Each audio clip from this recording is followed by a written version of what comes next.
Oh my god. Now my camera has 2 lines, bruv. Sick. Oh well. I wonder if, is it like a connection thing? Or is it just the camera just fucking, like the actual lens is just dying? I don't know.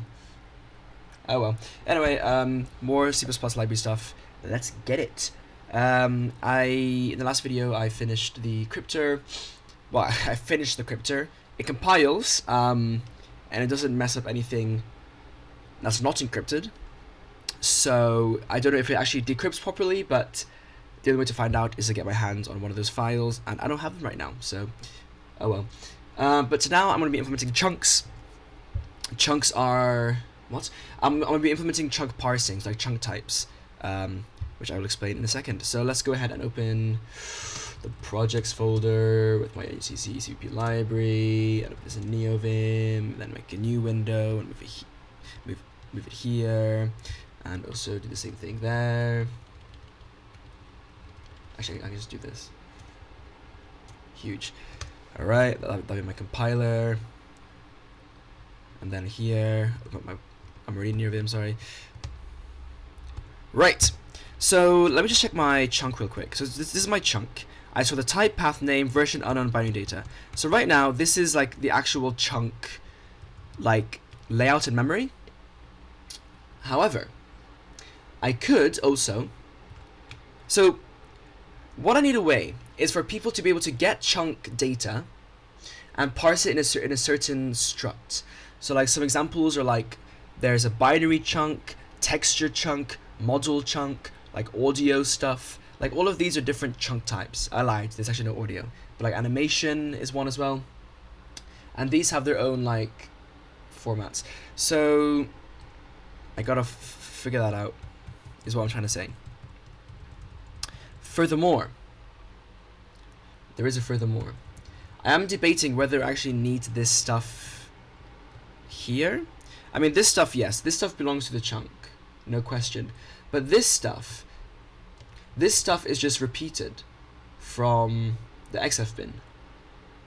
So maybe instead of this having this information being stored in the chunk itself, I could just have like some kind of like UID, a unique ID for the chunk, or rather, and actually it'd be a map index, where you then have to feed it to the XFBIN to get information about the chunk. Maybe. So that's an idea. But I don't know. But then the issue there is that like if I want to create a chunk, a new chunk, how do I do that? So I think I have to do it like this, where it just they just own their data, which is fine. This unknown field, by the way, I actually don't know what it is. That's why it's called unknown, but it might be something. So let me actually check my bind. So this is the XFBIN class, right? I do have a way to get pages, and within that I can get chunks. But now, what if I want to fetch a specific chunk, right? Like the idea, in fact, I think I even have it here in my examples. These are just proof of concept, I think. But like, I should be able to construct an XFBIN object, then construct a chunk, where I target a chunk. So XFBIN get chunk, right? I should be able to do that.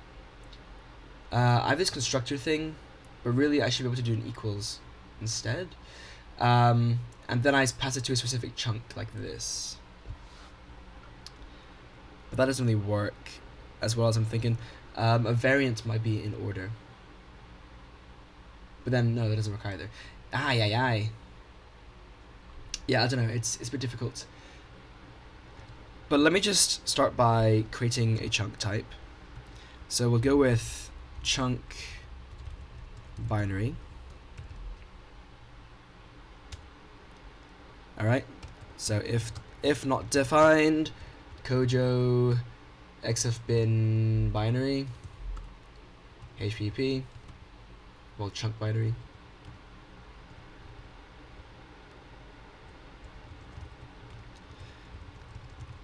Just put a header guards, mandatory. So we have our class, which is just a binary, NUCC binary. Could call it chunk binary. Maybe I should actually. Yeah, I will. So I'll call it chunk binary, because in the game it's called like nucc chunk binary, and by the game I mean like the file format, whatever. So that's that. And then this will simply have the data. So a chunk binary literally only contains a uint32 size, and that's it. And then the rest is just data. Just like this. So yeah, that's actually all it contains. And I'll just copy this stuff. Now, in previous iterations of this library, because I have refactored it a bunch of times, I've used inheritance. So like each chunk binary is or like each chunk type is a chunk. But that doesn't really seem to work very well, because like, yeah, it just doesn't work very well, because like the chunk it's more like a chunk will contain one of these, you know, which is different. So if anything, this should like derive from like some interface that's like chunk type whatever, and then like this would contain that. Now calling it chunk type, I admit, is a bad idea.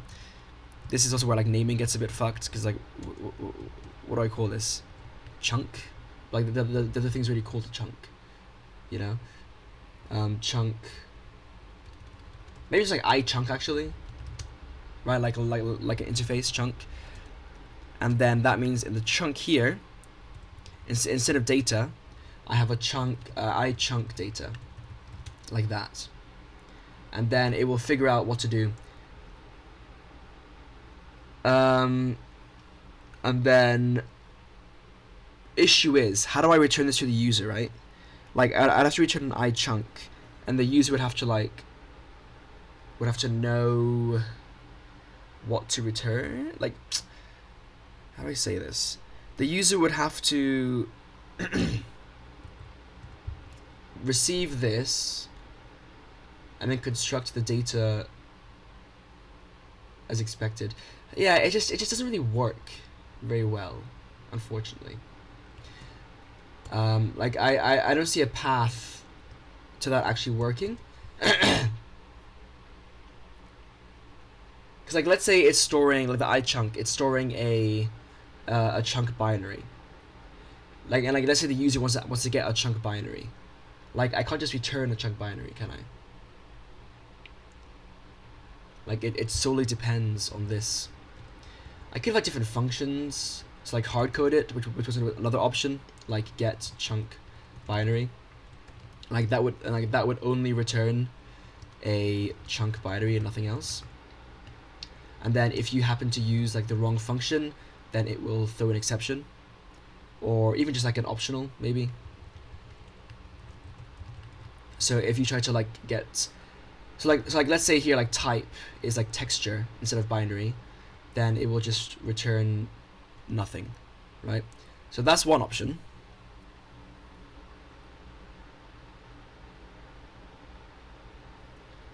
To be fair, it's not a bad option.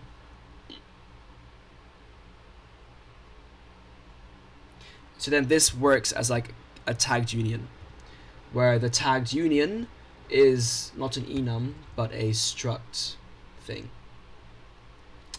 But it's better because a tagged union, the size of a tagged union will be the maximum possible size of the type, the underlying type.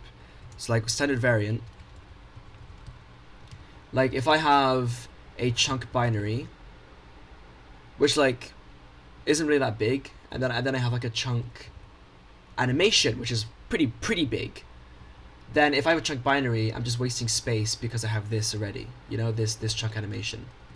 Instead, an alternative way to get like multiple types in one, I guess you could say, is to just have a unique pointer to an iChunk instead. And then what that does is then if I want to say like, okay, we're going to make a new, standard, make unique, chunk binary derives from ichunk, so that should be fine. And then, yeah, and then you just feed it to the data so it can parse it. And then that's that.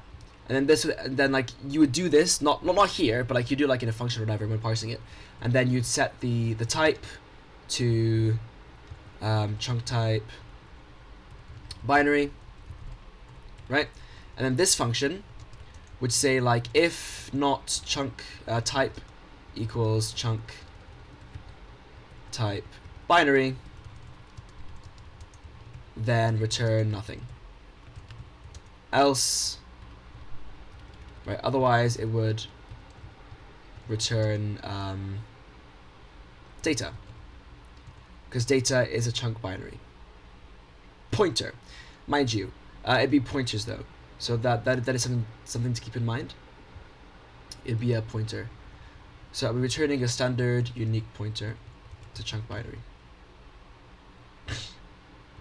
If anything, really, it should be a shared pointer, because I'm returning it, right? So, like, I want you to stay here. So that could work, right? With like optional pointers. The other one was, like, the other idea is to instead pass the chunk. So like have this. It was just like have this, and then pass data into the chunk binary. So like it would have a constructor that takes a chunk, right? And then it would like parse the data in the chunk and into here. And then if you want to fetch it, what the user would do is just say, all right, give me a chunk binary with a constructor with like XFBIN like fetch chunk of chunk type binary, right? Issues here, if you try to feed it to something invalid, like a chunk texture instead, there's no safeguard here, because fetch chunk will just return a chunk, right? And then it would just pass it to texture, and texture would be like, yo, what's going on here? And then this wouldn't work. So to remedy that, I would then need to have like chunk texture from, right, instead. And then what this would do is instead return a optional, right? So then if this fails, then it just fails. So both of those would work actually. Whereas in the other one, the other idea, the interface would just be you would just get a chunk. Actually, no, it would still be optional chunk texture. So that's the same, except instead of this, you're doing. Oh, also it'd be a pointer, which means, yeah. So that's just keep that in mind. I know this is very verbose, but like in reality, you just use auto, but whatever. And then it would be xfbin.fetch chunk.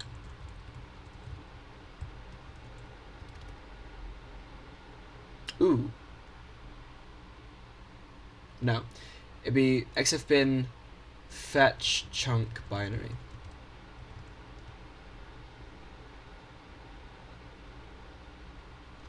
Yeah.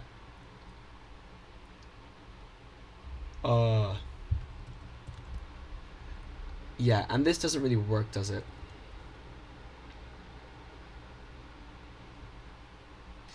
Okay, this can work. I don't think this can work. Because like how do I like target as like let's say I want to fetch a chunk by name, right? So like fetch chunk by name of like I don't know, like let's say call like 3 Jotaro 10 texture 0 2, right? Like, let's say I wanted to get this texture. How is it going to return the correct type? Like, realistically, it can't.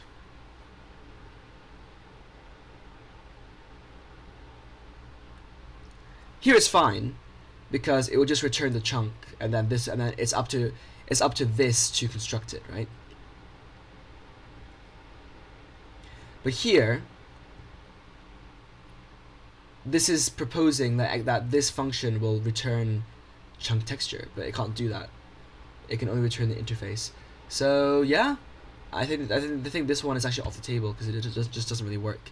But this one does work. The downside here is that the data is being constructed, so it's being copied. I could move the data, but then like you lose that, which isn't like it doesn't make sense to move it, does it?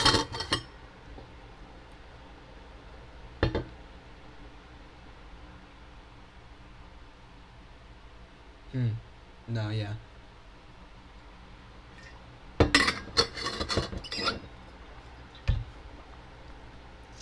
So there'll be some copying. Because there's two things here to really consider, right? There's reading a chunk, right? So like if I read a chunk, I don't want to create a copy of the chunk's data.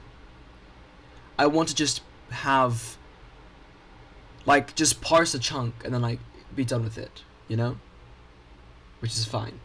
But if I'm writing a chunk, then I need the chunk to store its own data. So how am I gonna how am I gonna do that, right?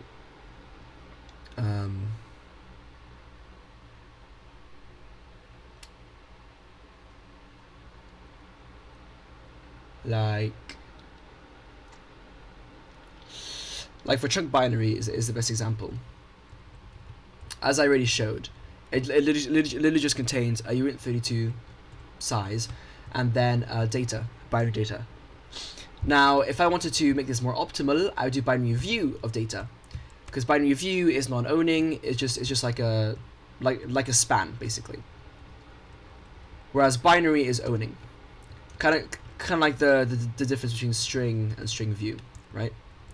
But the issue there is then if I'm reading, I want a binary view because I don't want to copy data twice.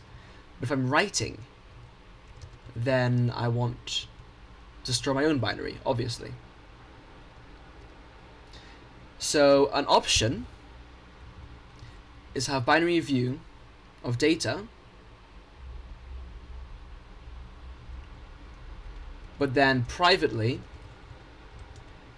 it has a binary store, data store, let's say. And this is only activated if needed, right? So for binary data store, this is only active if I have if I want to construct my own data. If I'm reading the data, then I just store a reference to it. So that is an option, to be fair. Then how that look? For reading is fine. And then like let's say I'm reading it and I want to like fetch data. Then like I can do whatever I want with it. I can construct from it. I can carry on the view. Like if I want to, if I have a chunk binary, right? Then I can like get the data and construct it like this. I could have like a standard vector of like bytes from the data, taking this, because that's just a pointer, and then like with a size, right?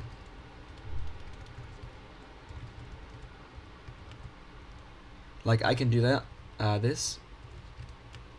So that's fine. And then for writing, I'll do like bin dot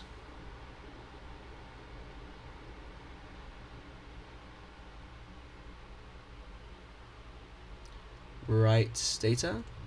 If I had a function and like pass in some like data, or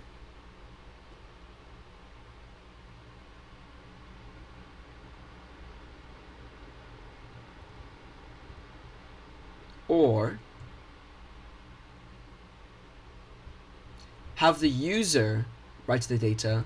This stores a binary view into that data, and then it's up to the user to keep it in memory. But then like, that's a bit annoying because then like the user has to like make sure to store this. So yeah, I think a data store makes sense. I think that makes sense. So let's do this then. So yeah, so for a constructor, it's a chunk binary. It takes a chunk in as an argument. I'll do chunk reference because the chunk should already exist, right? So that should be a reference. And I'll also allow constructing it from nothing for writing purposes. So I'll just do chunk binary.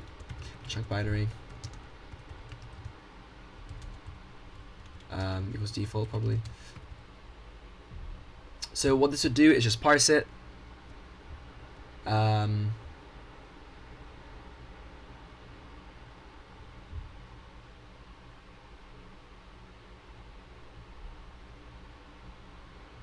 Am I wrong here? I think I'm wrong. Not constructor. Hold on. I had it here, didn't I? Yeah, so this is what I need. So forget that. I will have a default constructor. Nothing special there. Maybe one that like takes in a size and data or something. Probably not though. And then I'll have a from function. So auto from chunk, which returns a standard optional chunk binary itself. I'm not going to do standard expected because the only way this errors, I think, is if... Ooh. Nah, because if I do expected, then I need a whole like error system.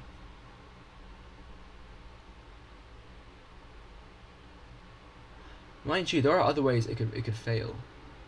Okay, yeah, so it'd be standard expected. And it would be either a chunk binary or an XFBIN error. At which point I should include that as well. Detail error. Yeah, so it'd be one of those. So let's include XFBIN slash detail slash error. Chunk type actually. No, chunk type just doesn't include any of that. In fact, chunk equals chunk type. Huh, okay. Okay, so for binary, don't need that actually. And I don't need this, I'll just include chunk. Okay. Yeah. So that's the function from, which I would define externally, I think. And then, yeah. Pretty straightforward, really. So this would be the same, just instead of optional, it'd be expected. Otherwise, no difference. So let me go ahead and implement that then. So I need to create a new CPP file. And before I do that, let me just check. Delete that. Oh, come back. So the reader.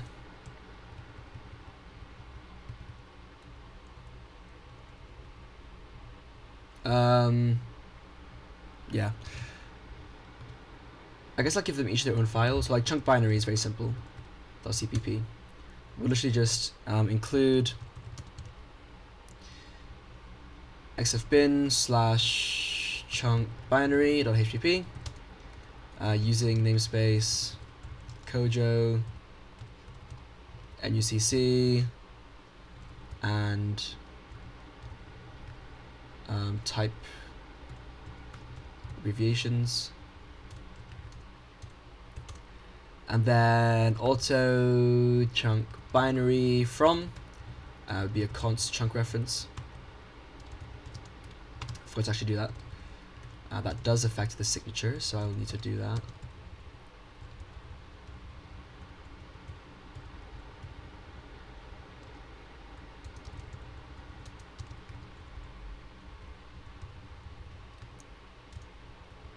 Okay, yeah, be const, sorry. And also, I'll mark it no accept, because like that's kind of the whole point of it, is that it's no accept. Yeah, and that just returns a standard expected chunk binary or XFBIN error.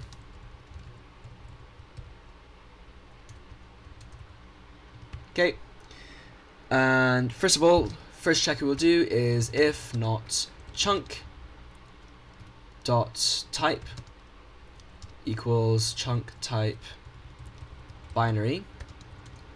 Then we want to return an error, so send it unexpected. XFBIN error. I literally cannot remember how to return an error from this library. From. No, that's a conversion. I just like that. So mismatch password. So I need to create a new error.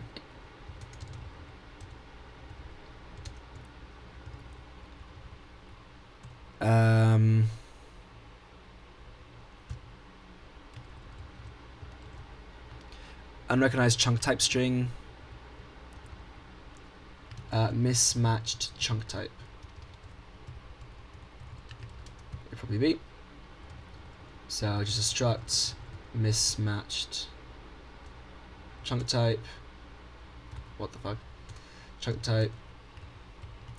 Static const standard unit 32. Have a code. 202. Why is my code a unit 32 actually? I don't know why it's a unit 32 specifically. Unit 16 would make more sense. Let's put a list here. To do. Maybe make code U16. So I can come back to that later. Const standard string. No, const chunk type is the given chunk type, and then another one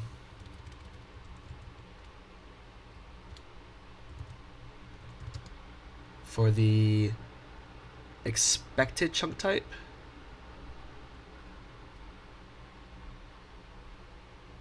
Yeah.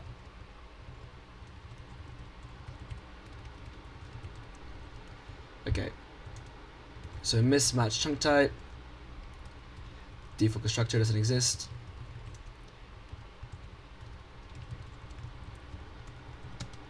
We have one that takes a chunk type, expected, chunk type, given. I'm always a bit lazy, but like naming wise. But then we just say that the expected chunk type is expected, and the given chunk type is given. And then for toString, why am I looking at my monitor for coding? My screen's like right in front of me. I don't know why I'm just staring at my fucking like OBS screen. Let me focus here. Right, const, yep. Standard string. Just return standard format. Expected chunk type, but got this. So that with our full stops, there should be a full stop.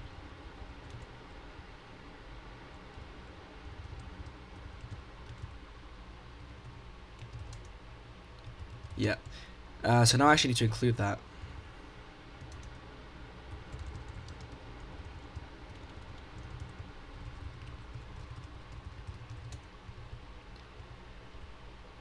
Alright. Not done yet though. Need to test the arguments. So for chunk type, There's chunk type from string and chunk type to string. Okay. So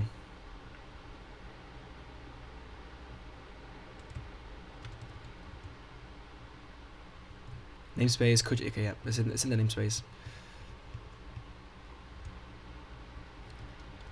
So expected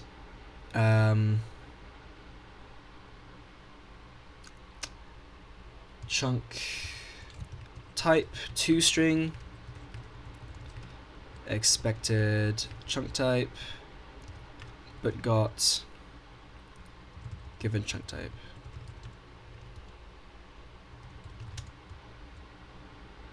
Alright, that should be it. So then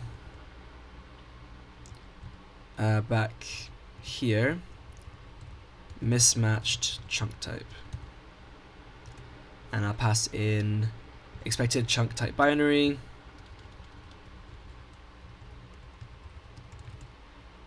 but instead got chunk.type. Okay, so that's the first step. And let me leave it there, actually. Well, no, I'll finish it because we don't have much to do anyway. So then we need to access chunk.data. So data is a binary object, right? Yeah, so it's sort of binary. So again, there's binary and binary view. Those are two ones. Chunk stores it as a binary, so I would do. Actually, hold on. Why does chunk store a binary if it's from the XFBIN itself? Actually, it doesn't make sense. That is wasteful. Instead, the XFBIN. Oh, because. No, it makes sense because the XFBIN doesn't store its stuff. Once it finishes reading, it just stops, so it just moves the data. Never mind. Yeah, so chunk stores it. So I need a binary view reader equals, or pass it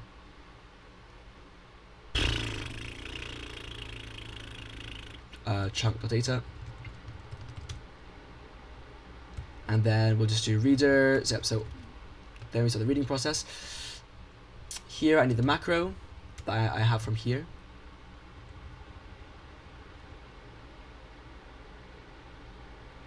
I could put this into a header, I think. Hold on. No, I can't because I have this stuff. It's annoying.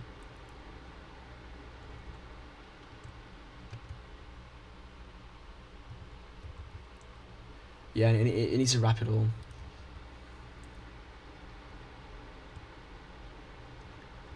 So I'll just copy this.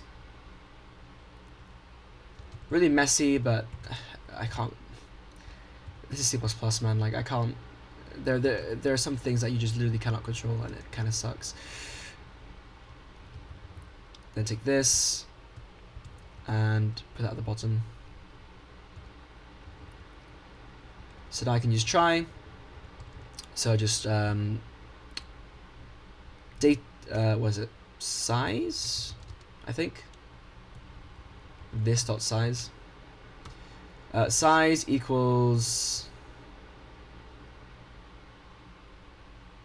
reader dot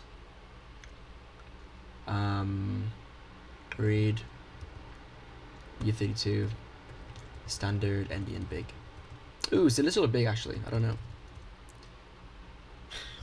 To put my files here. I am hex.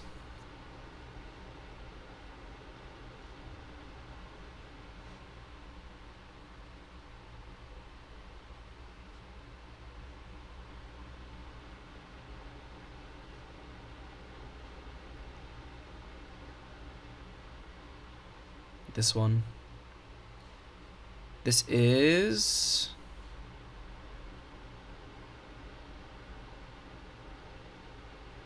big endian. Yeah, right. Everything in the actual XFBIN library is big endian. So, and then data equals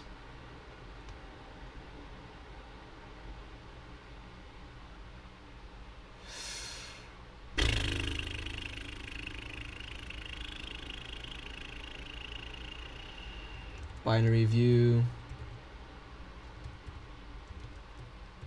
reader.data, no, get pause data,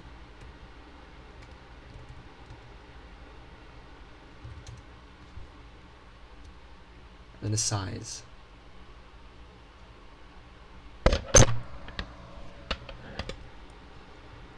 Reader dot get size minus reader dot get pause.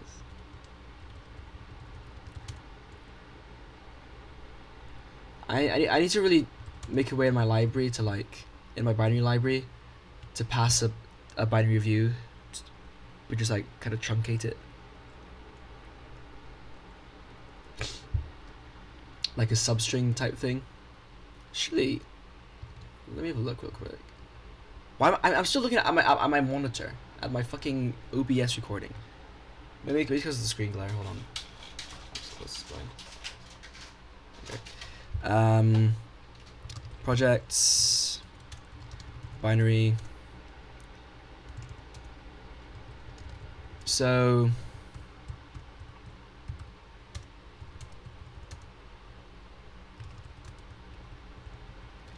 yeah, so for my binary view,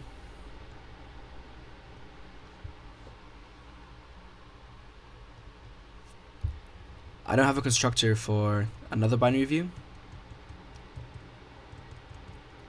but I should.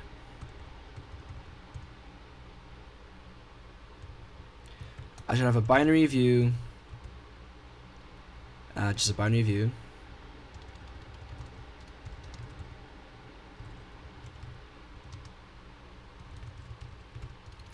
with a start and an end, or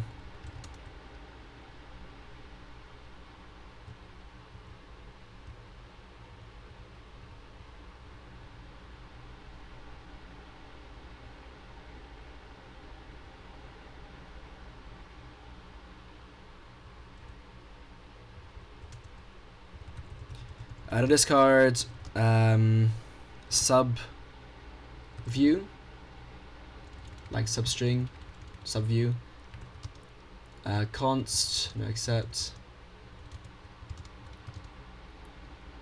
and return a binary view returning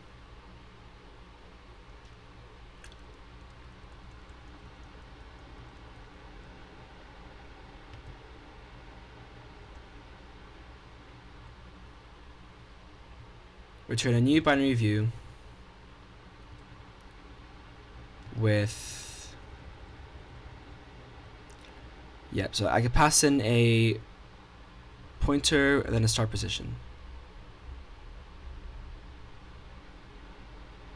That's weird. Why have no like size? These have sizes.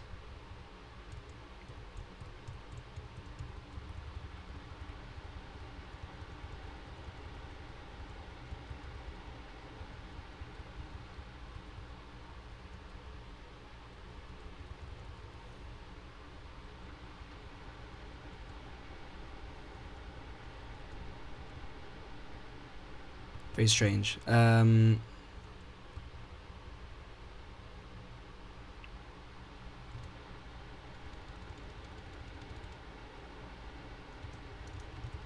I just do this where I do like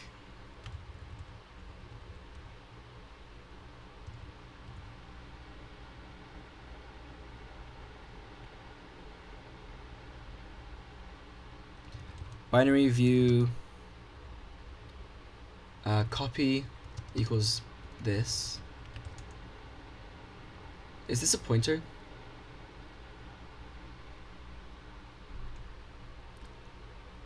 Like something like that, but then do like copy dot address plus equals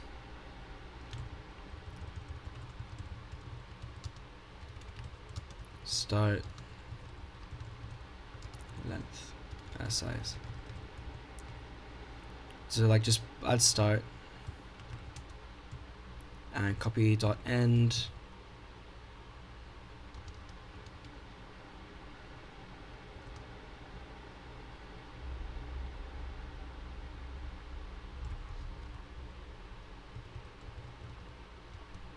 plus size.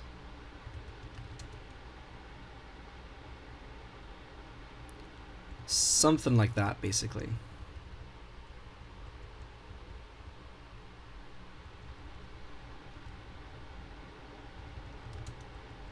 I don't know. I mean, this library as well is kind of problematic. I'm just going to leave it for now. But yeah, I need to be able to pass in a binary view.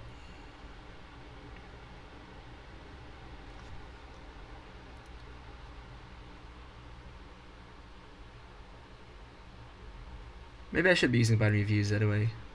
I don't know, dude. I wish this was just built into the language. I guess you have spans and stuff, but like they don't have like reader functionality, so.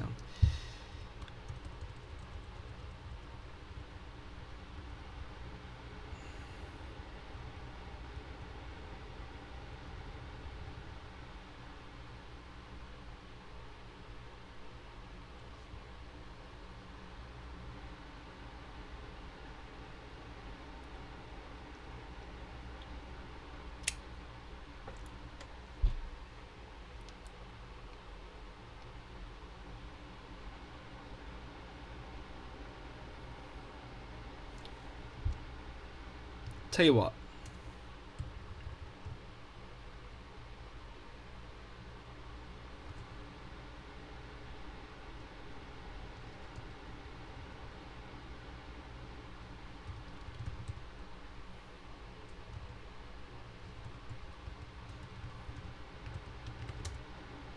That's what I'm doing.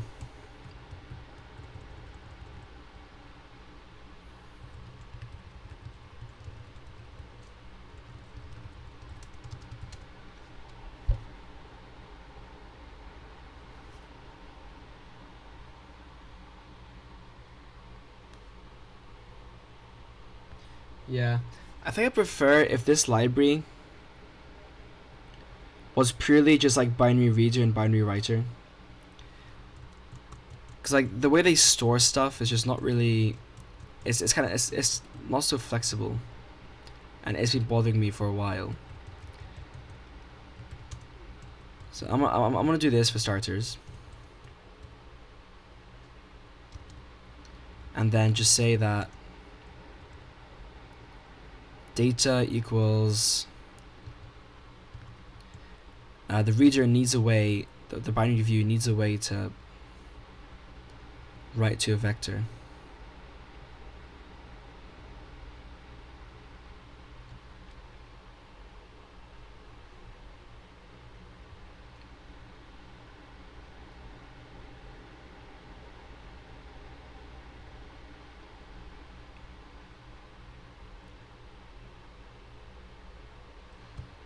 Read struct.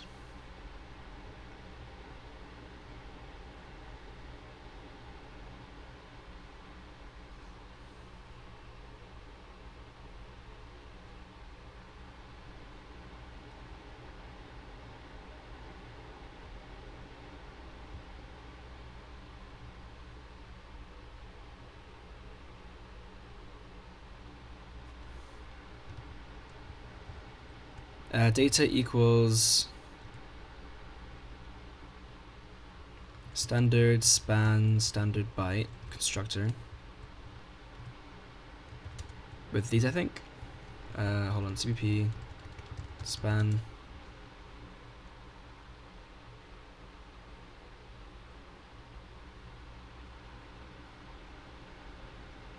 Oh, it's got a fixed extent. Is it extend compile time though? No compile time. Yeah, no, I can't do that then. It's unfortunate. It is annoying how in C++ I can't have an array that is static. Like, if I know the array won't change size. Actually, that's fine. Whatever. Right. So constructor.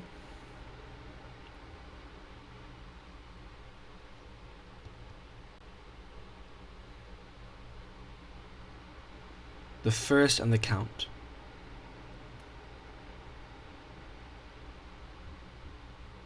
So this might work.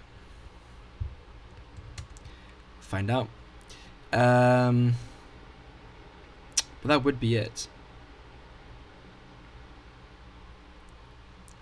The issue is this isn't safe per se. This could fail, so really it should be written here. But I'll do that later. That's what we should try.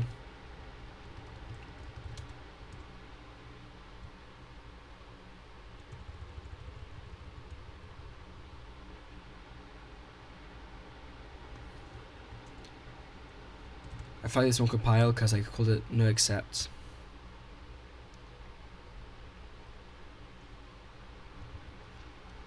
Hold on, chunk. A few things. Where's I chunk? Here. Remove that. So make lists. Need to add chunk binary.cpp. Or this won't compile at all.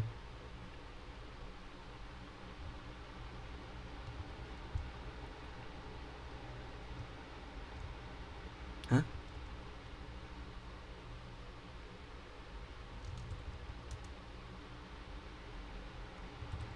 Did I not save or something?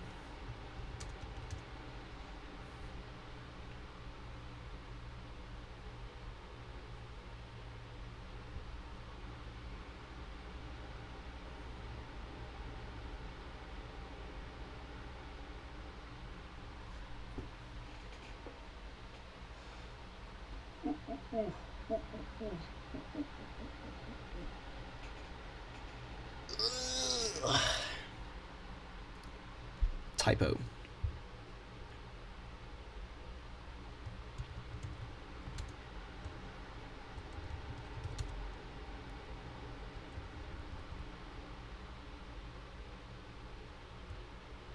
Oh my god.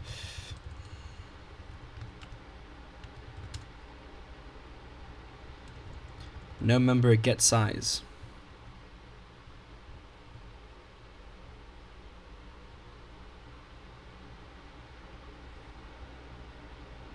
No?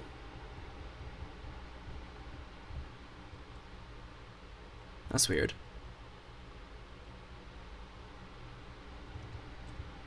It doesn't matter anyway because the size is given explicitly. I'm always tempted to do this dot size. I know like it's not idiomatic C++ or like what you would usually do, but like after use especially as I now transition to Rust, this just feels right because like I have no idea what this even like is, like size and data just thrown in there, you know. Yeah, I'm gonna do it. You can't stop me. Zero client ID things. Actually, I wonder if there are any client ID things I'm not including right now. That might be good to include. It's a pointer, yeah. So I have to do this like this then.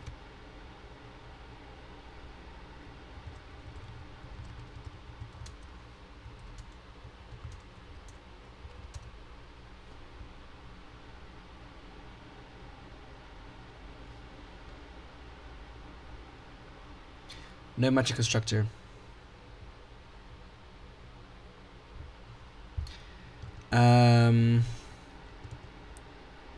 Can I construct a standard span via a pointer and size?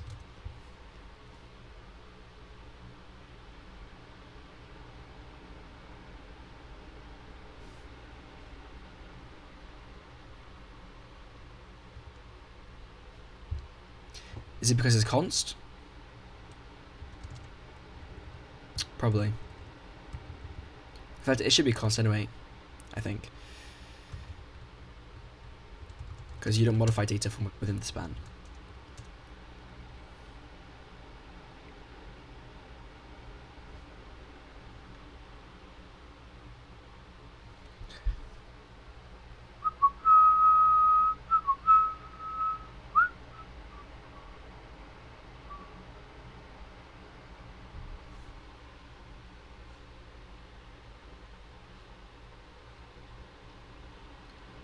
I could read this, but there's just so fucking much. It's like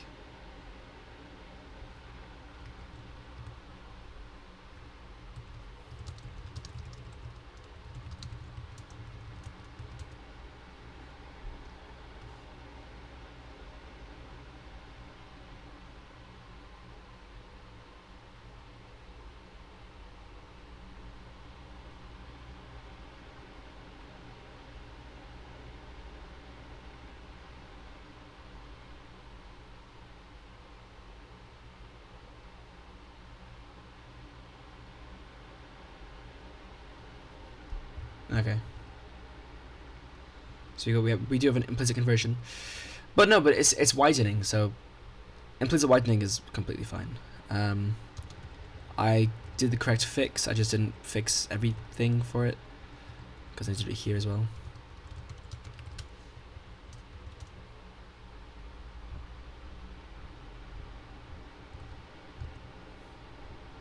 Oops.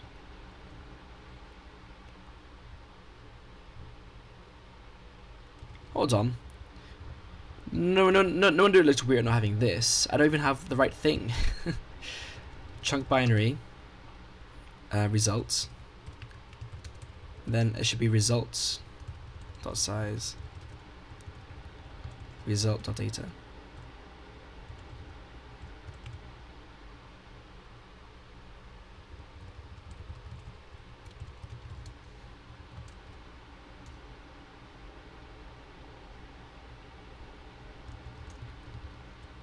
Return result.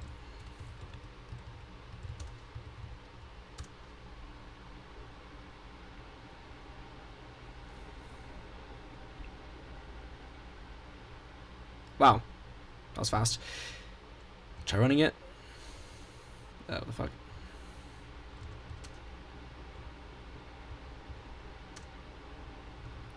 Okay, no crashes.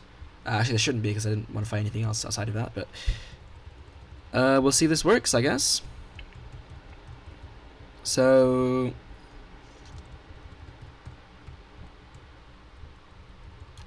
looking at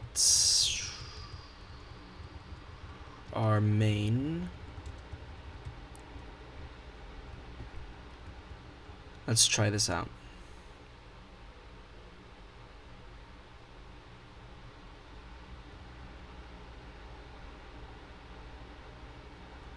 So if chunk.type equals chunk type binary, then we're going to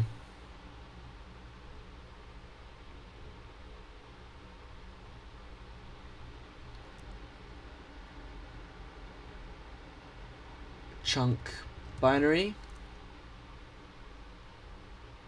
actually not chunk binary, auto binary equals chunk binary from chunk.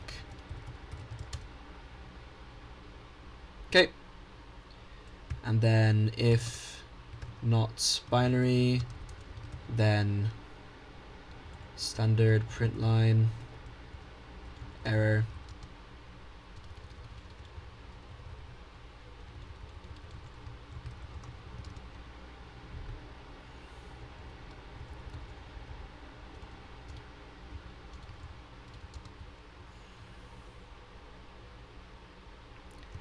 Binary.error dot to string.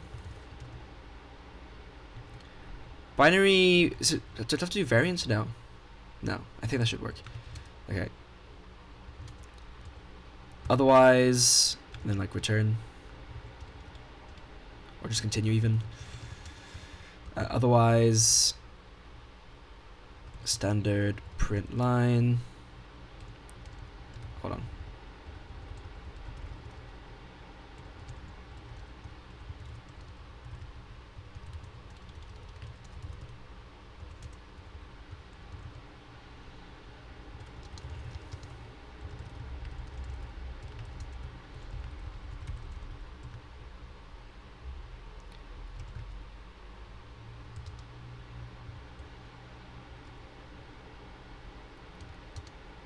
Binary dot size.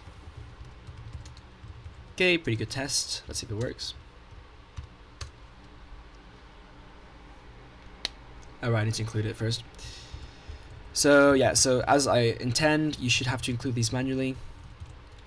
If you want a specific binary thing, you have to include it yourself. That way you don't get code that you don't necessarily want.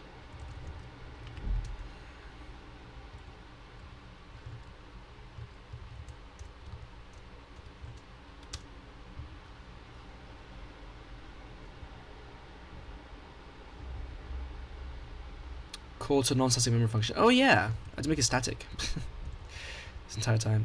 So it's static. There should just be no discard. And now it's getting quite long.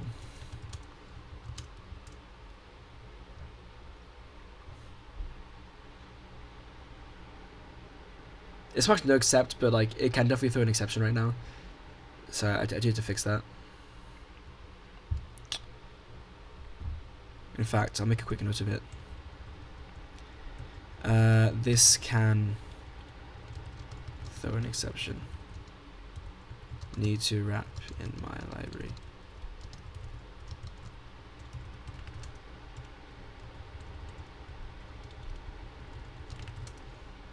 Okay. Ooh, what's wrong? 944, expected a semicolon. Expected this.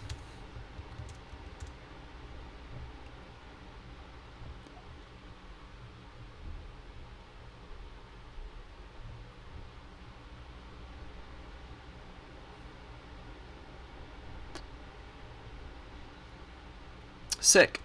So let's run it.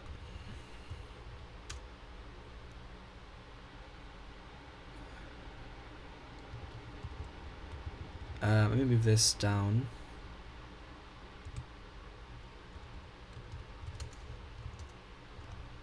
Minor nitpick, but anyway.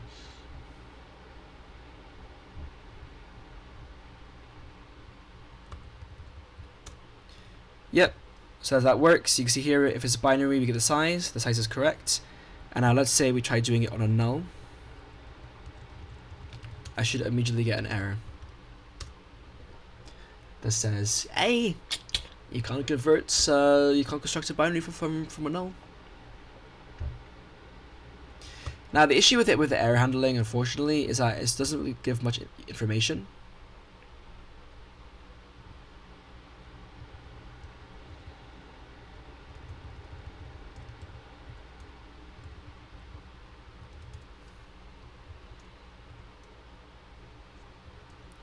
But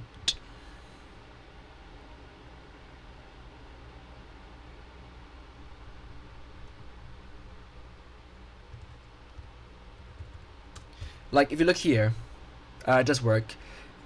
Expected chunk type binary, but got chunk null.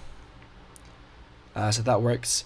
But the issue is, like, it doesn't tell you what line number this error came from or anything. So it's a bit unfortunate. But that will get more possible with reflection, luckily. So that would be good. Although, like, really in this case, it's more up to me. But like, how do I encode the line number here? Like line, like I could write it manually, but that's kind of a pain in the ass. So yeah. But anyway, that works. Sick. So that's it. I mean, that works pretty much. You can get the pages, and then you can get the chunks, and then you can cycle through them until you find what you want. The only other thing really to do then would just to have some like helper functions. So like to speed things up, I could just do const auto the chunk I want equals XFBIN dot fetch chunk, and then like I could do by name, by type, by whatever, and that would just be like a convenience thing. But otherwise, it wouldn't do anything else. It would just do this under the hood and look for what you need, obviously minus the printing and whatnot. So that functionality I can implement. But yeah, otherwise it works. That's literally what I want it to do. So I'm quite happy with that. Now, my issue is with the binary library. I really don't like it. It's bothered me for ages, and I think the issue is that I'm trying too hard to have them be owning classes that own data. Like a binary view is like a string view, you know, or like a binary class is like a standard vector, right? Like basically the binary is a vector, and the binary view is a span. And if you look inside it, they literally are this is a span, like how a span is implemented anyway. And then the binary class literally stores a vector. Like that's literally all they are. The only difference is that the binary view, I mean, it's a big difference, but the binary view and the binary has writing functionality, and the binary view has reading functionality. But otherwise, they're just a wrapper. The thing is, they shouldn't be storing their data then. They should just be used to write and read, and then return a result, right? That would make sense. So I think I'm going to do that.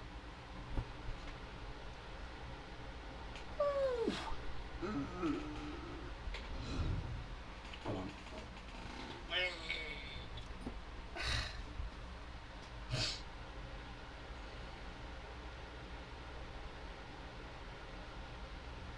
Yeah.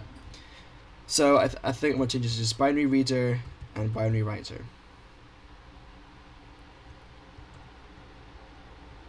And that'll be that. I'm trying to think of like if the standard library has any functionality like that. I don't think it does. I've seen something similar in Rust though, I think. So there's something. Right, so I'm gonna rewrite that at some point. For now though, this works. I'm gonna go ahead and write my helper functions, like convenience functions. I mean, to be fair, there's more types to type to, types to do.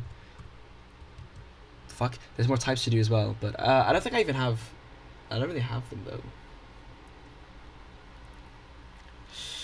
Like, do I have all the formats parsed? Let me check.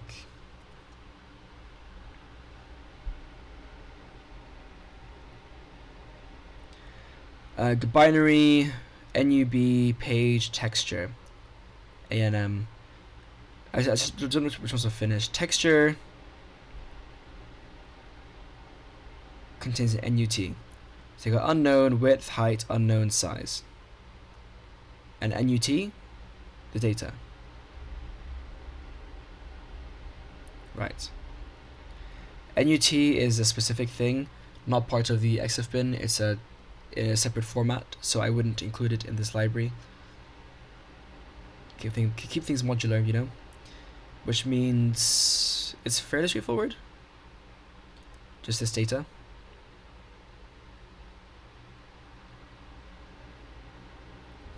So I could go ahead and implement that. I don't want to though, not yet. Let me just work on this. So in my XFBIN thing, I've got pages, I have fetch type, all these things. Now I should have fetch chunk. So get chunks, don't need that.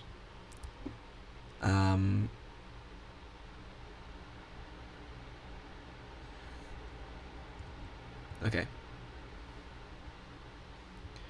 Write to vector, write to memory.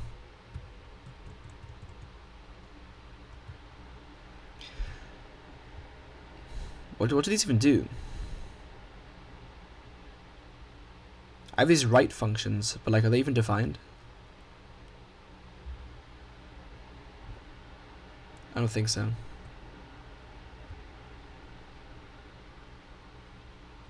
I'm just gonna comment those out for now, and I assume that that's fine because they're not used, right?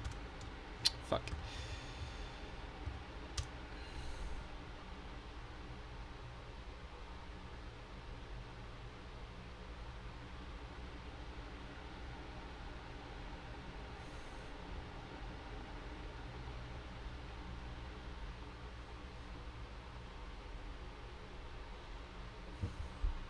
Yeah, it's fine. Okay.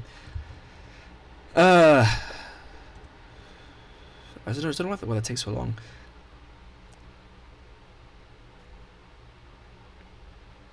Yeah. So we got fetch name from map index, type, and path.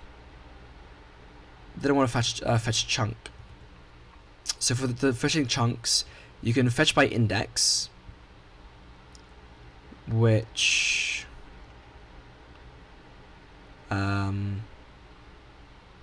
index.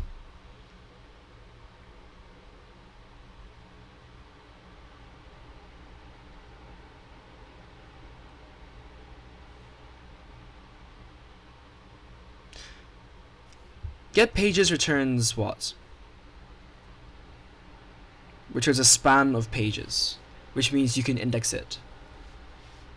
So if you want to, you can do xfbin.getPages and then do like 3. So I don't need like a get page 3. That's not necessary. So that's fine. So index doesn't matter. It's just go by name, path, and type. So also this, you have to pass all the information, name, path, and type.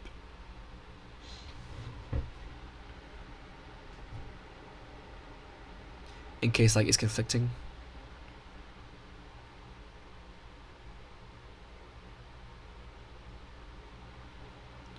Alternatively, I can have this as a function.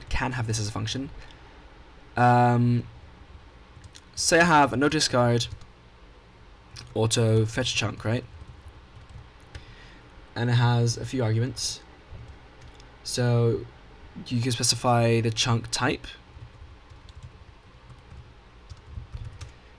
the chunk path, and the chunk name. And then an index for like if they're if they're duplicates, then which one do you want? To be fair, I could then just do fetch chunks, and then it return a list of all chunks that match it.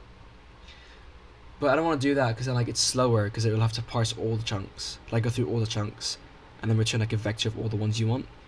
When most of the time it'll just be one.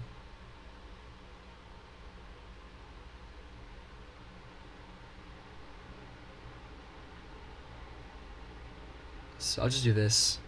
Also, what do these return? A chunk reference, which could be null. So, okay. But anyway, this would return a standard optional. It has to be optional. Because I mean, if it doesn't find it, it's on error. But like it can just come up empty. So optional chunk reference. Ooh, you can't store a reference in an optional, can you? Can you store a reference in a standard optional?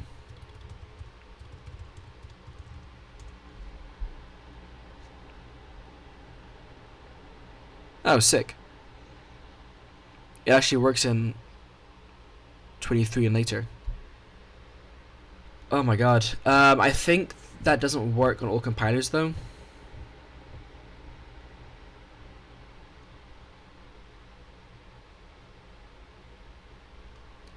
Has it been implemented in Clang yet?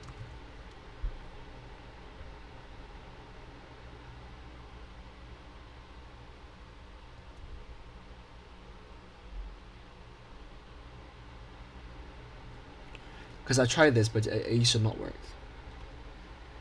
It's crazy that it didn't used to work, but I guess, you know, things take time to get standardized. It's so sad. Like, C++ in, like, I don't know, 10 years from now will be such a better language, like, such a nicer language than it was, well, than it is now.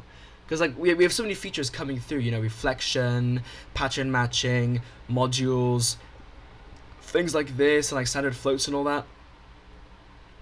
Like, this isn't even implemented yet. All these features are coming, you know, and like that's just for like C++ 26, you know, like I'm sure there'll be other things down the line too, or I guess 29 for like pattern matching. I don't know. So yeah, it's a shame. Okay, sick.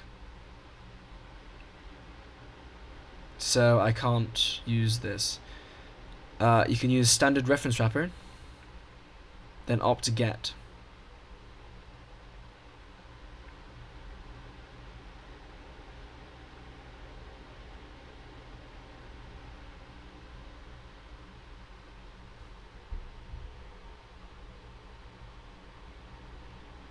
Oh, but you can use a pointer. So I'll just use a chunk pointer then.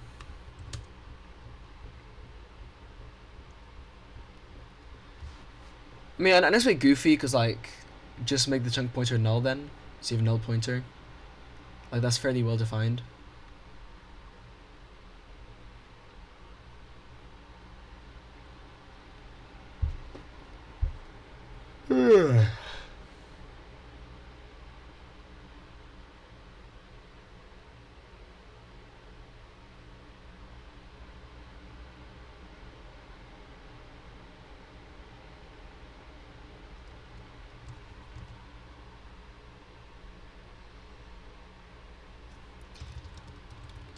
Is it better to use a roll pointer or a pointer wrapped in an optional?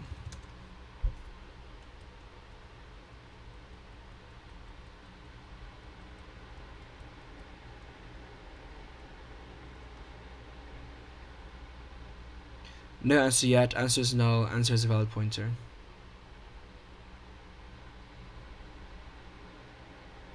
I would love to just use an optional reference.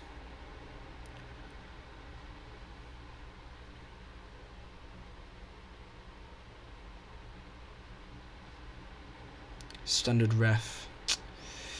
Oh, bro, why is this language so... Okay, fine. So I'll just return a roll pointer. Do not come at me. Yep. But anyway, so what I was going to say is, first of all, have this be default 0. Rustaceans wish they could have this. But honestly, what one of my biggest contentions with Rust is, first of all, no overloading for functions, which I think is... I don't like it. I think having overloads is completely fine when just used correctly. I know not everyone can use it correctly per se, but like even like the worst case scenario overloading isn't even that bad unless like you go batshit insane and like do some stupid ass functionality. But like just like for basic stuff. But whatever. But like that's one thing. Not having default arguments is such a pain, bro. It's actually such a pain to not have default arguments. Like fetch chunk with index 0. Like I don't want to type that. Like just let me just specify index equals 0. So then if I want to, I can, and otherwise I don't have to. You know? Or then like the idiomatic thing is to make this optional instead. Right? So then if I pass just like none, then it just defaults to 0. It's like, man. And then like on top of that, there aren't even named arguments in functions. You know, which I think is also a mistake.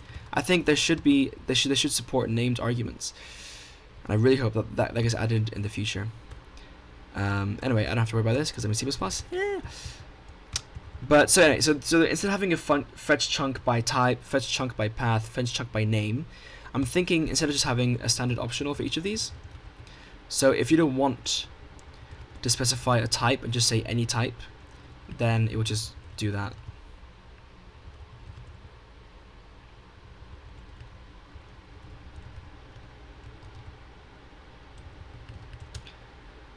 So the user has to pass in just value. So if I were to call this function like fetch chunk, let's say I just want to fetch by name, I would do empty player color param. And then this would give like the first one, right? Like let's say I specifically want it for binary, so I do nucc chunk type binary, and then if I want to, I can also specify the path, right? But color param .bin. So like this is like the safest. Why is the string stuff tweaking? I don't know. But yeah, I think this is fine.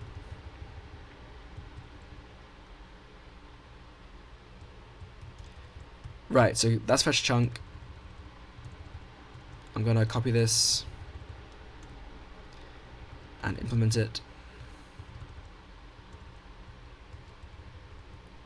in the reader class. No, in the XFBIN thing over here.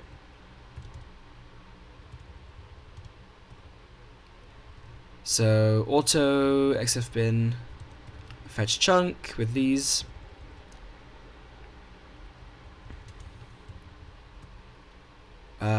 Is const as well. I forgot to mention that.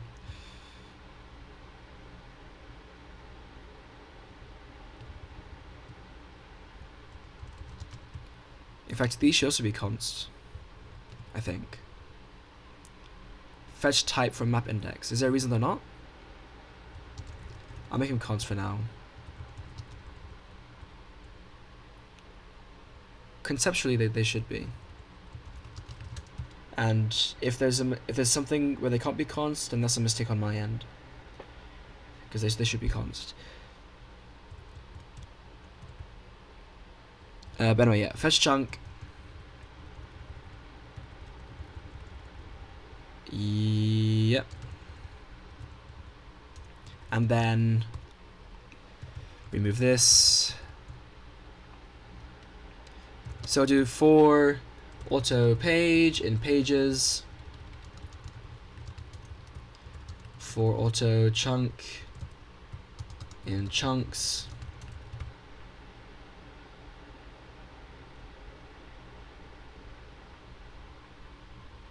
is there a way to like collapse these, by the way, like a for auto chunk in pages dot like chunks, or like auto chunk in page dot chunks in pages, like something like this, right?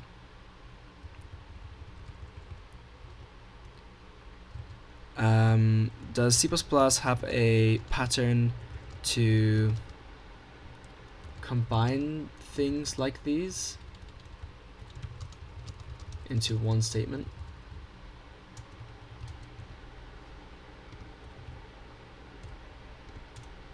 I think it might, for like piping or something.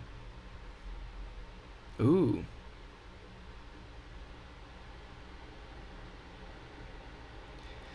Pages, transform, page chunks. Okay. Of course, like, the way to do it is like the most fucking verbose thing I've ever seen.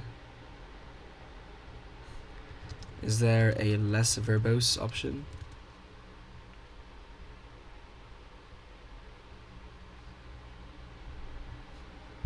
Standard view transform, page chunk, standard views join. Like, I see the vision, it's just like, it's long. Ah, yes, this is definitely...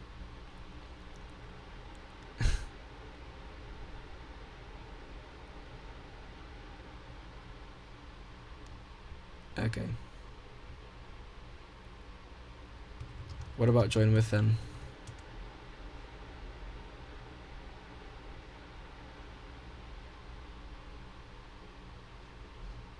Okay. So how do it look? It would look like this. It would look like this. Standard views transform page chunks.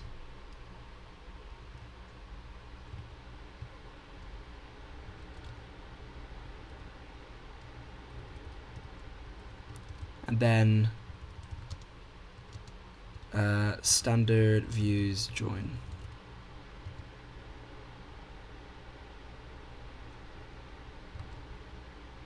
I mean, it could be worse. But yeah, like, it's just not very clear. Anyway, so for auto chunk, it's just to avoid deeper nesting. So for auto chunk, because like I'm gonna have like an if statement in here as well. Sorry, for auto chunk chunks, if chunk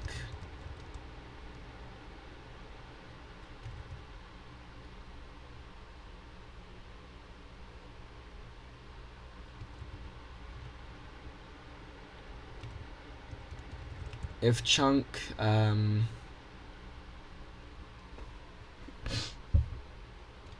hold on. If type is it like a has value? Is that a thing? Because like I'd like write it just like if type, because that seems very unreadable.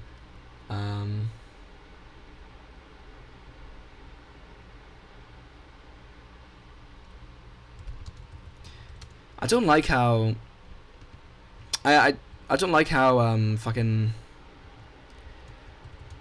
you have this if not like if not some maybe foo, right? Like, I don't like that, because it's like reminiscent of like some pointer that could be like invalid. Like, you would just do if pointer equals null pointer, right? That is what people have said is how the good thing to do. So why do we do this? Maybe foo. It should be maybe.view like has value. Or like if maybe foo is error, you know? Like that's just a lot clearer. I might start doing that. And same for like the dereference thing. Like dot value just gets the value. Dereferencing it like this. I mean, like that's okay to be fair. I don't mind this as much, especially because dot value actually does something different. But anyway, the not though I don't like. So optional is has value. Yeah. So if type dot has value and type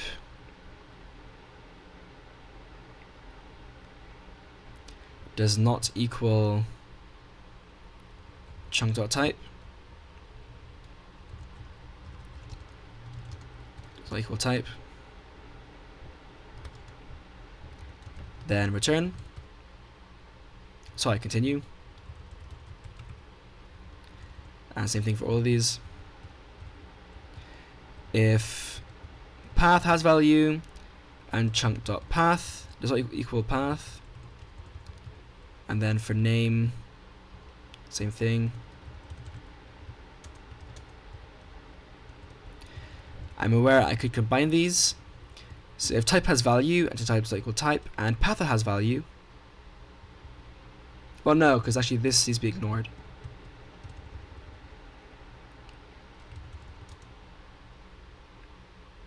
Never mind. I can't combine them because if it doesn't have a value, then it gets ignored. So then we just go to the next one.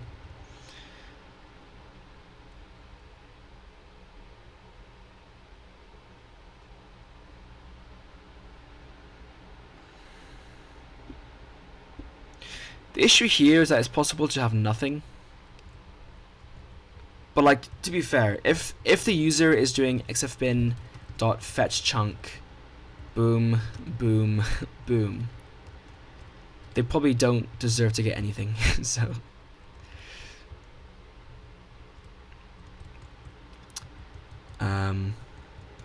but if all these checks pass, then we should return the chunk. So return a reference to the chunk. Otherwise, at the very end, return null pointer. And we're gonna have standard size ti equals 0 to start off.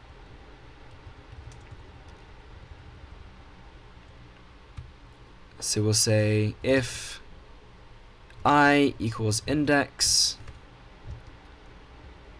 then return chunk. Else,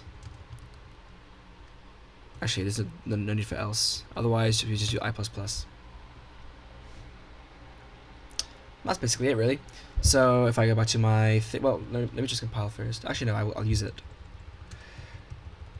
So rather than list all my chunks here, I'll just do const auto chunk equals xfbin dot fetch chunk, type path name, index 0, keep it default, and then we'll do this thing.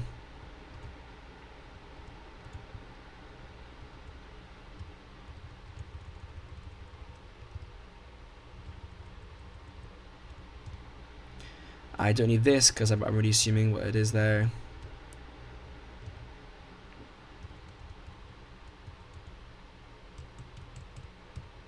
Yeah, and then I'll just delete this.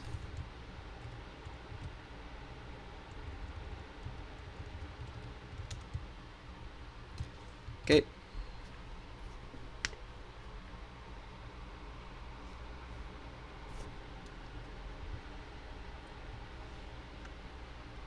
Few errors here. Fetch type from map index does not match any declaration. CPP. Oh, is const part of the... Is const part of these functions signature? Oh yeah, I guess it is. Here. Is it?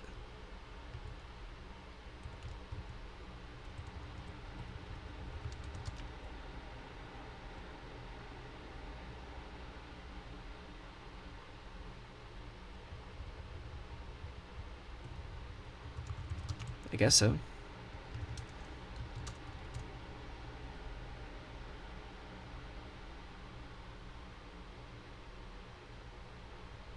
Okay. So this also needs to have const. Oh, so these should be const actually. In fact, it should be const auto reference. Holy shit.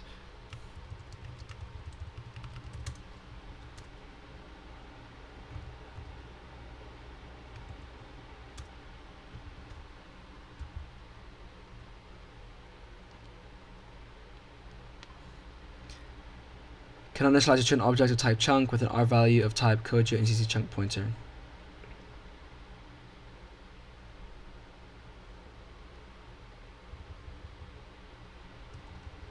Just this then?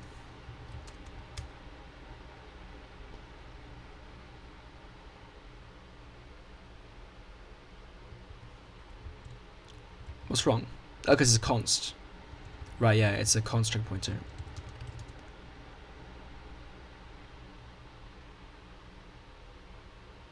I guess. I mean, we're not saying that it could be...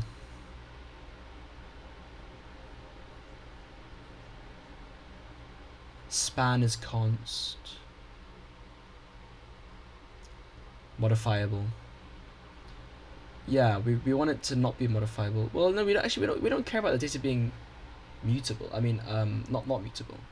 It should be mutable. Like it's your XFBIN. You do what you want with it. So let me just remove these layers of constants real quick.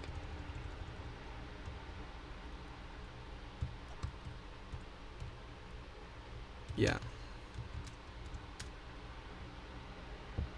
It's really easy to like overdo it.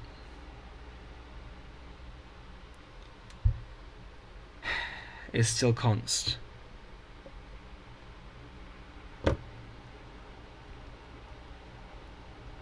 Why is chunk const? Because the function's const.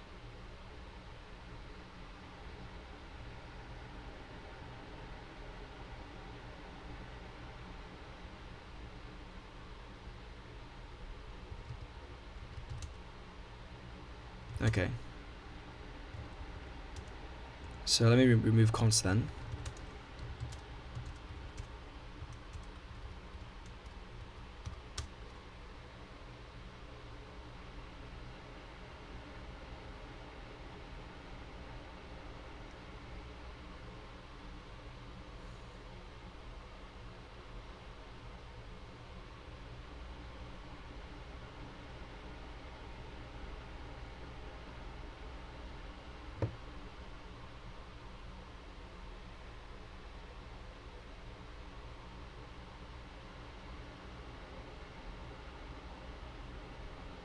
What?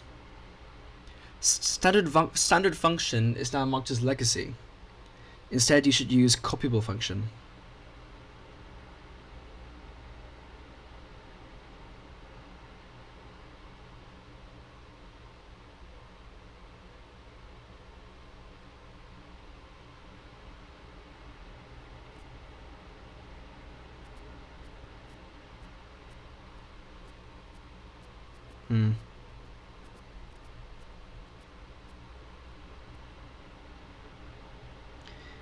There's this article which is a critique of C++'s refusal to break old ABI stuff.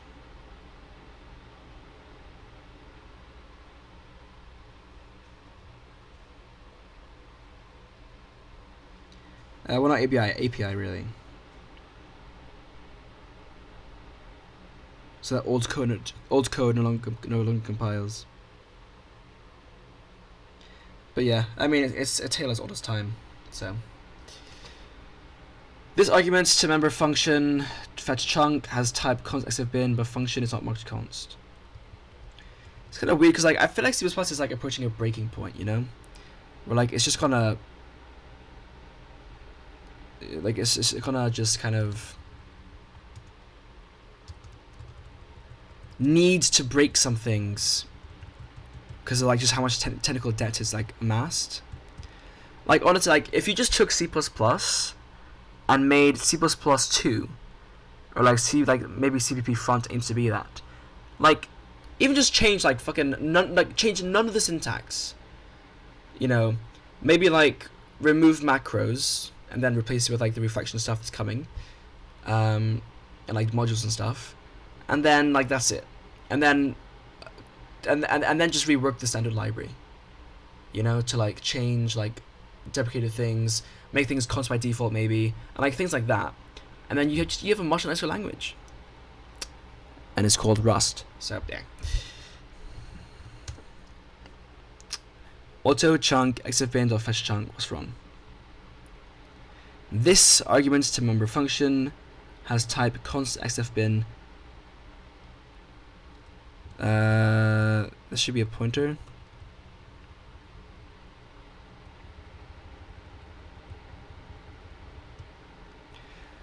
Auto may be binary, chunk binary from dereference.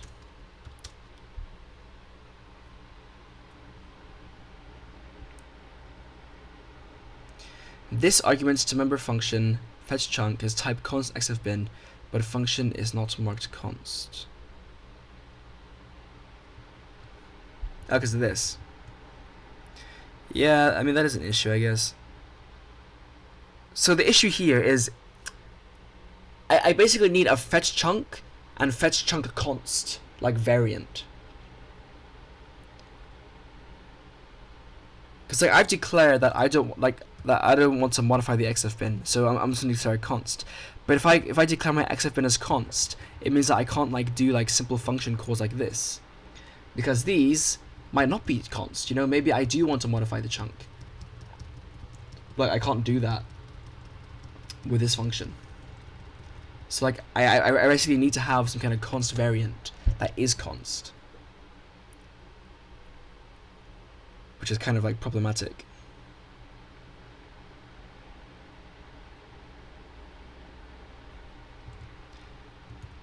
How do I handle the C++ issue of having a class with methods that return, I don't know, underlying parts of it that sometimes may be const and other times won't? To better illustrate what I mean, suppose I have a class foo. I could modify foo if I wanted to, but say I want to declare a const foo in one particular instance. Then suppose foo contains foo fetch chunk,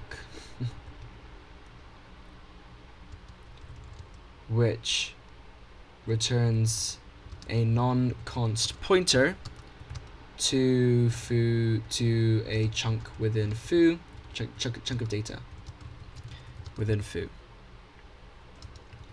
Because it is non-const,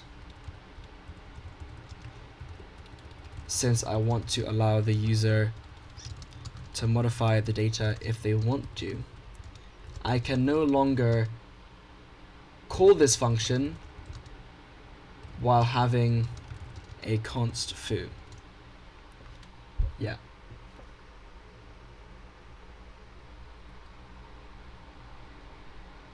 Oh, just overload it.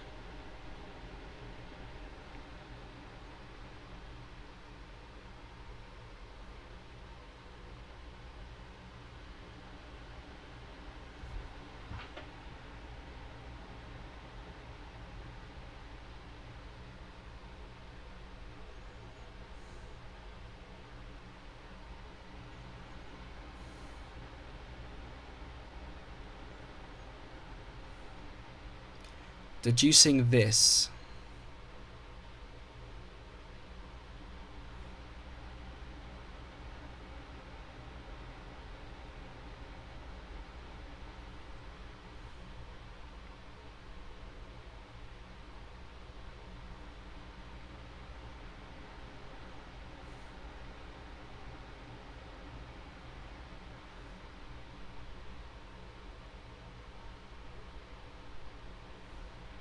Yeah, fuck that. I think I'm supposed to do the overloading. So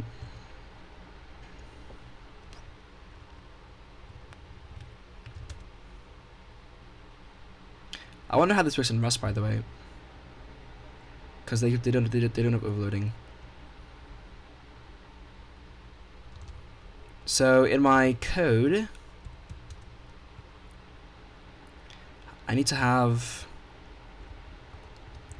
just another version of this, basically, which is const. It returns a const strength pointer, and the function is marked as const, right?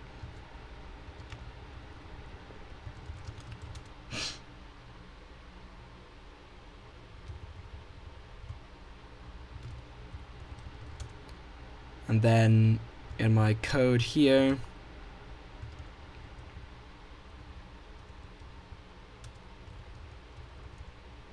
I need to copy this function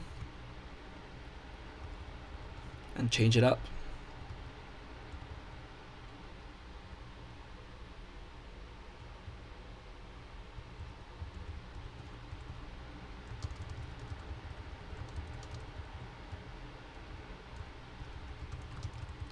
Make these cross references. Okay.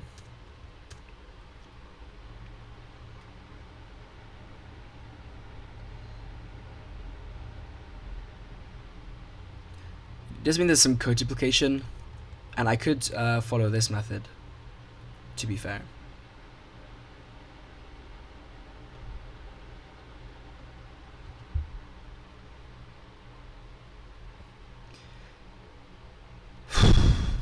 Continue statement, not in loop statement. That is in main.cpp.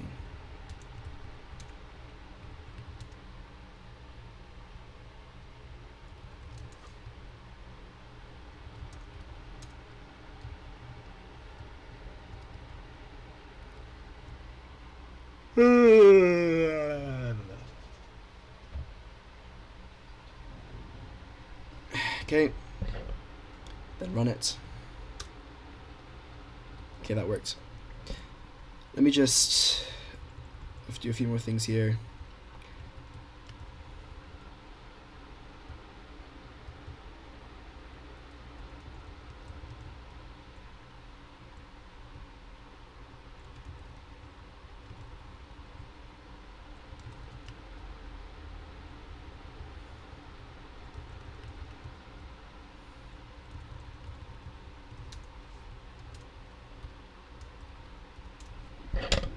Okay.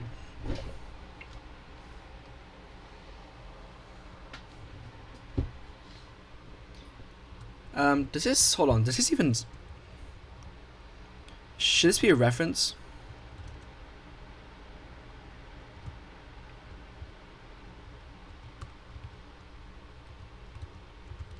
Consider the following.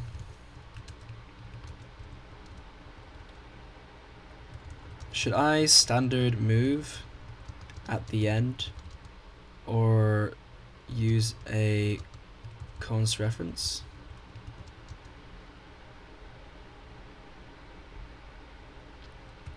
Or is it fine as is?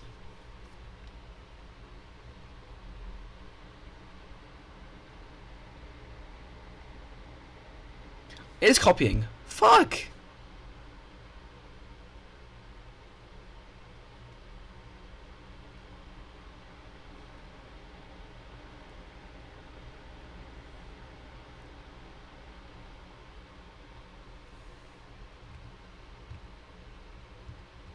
In general, is moving or referencing more efficient? Both are O of 1.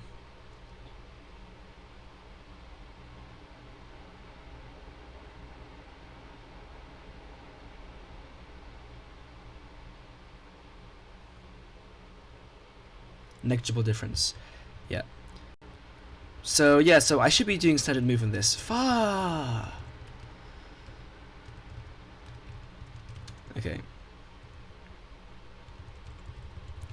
Dude, Rust move semantics, like, you really appreciate things being moved by default in Rust.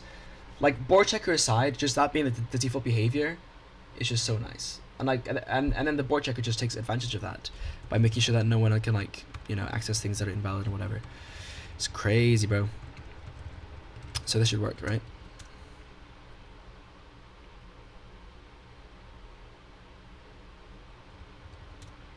Okay, let me just commit this real quick.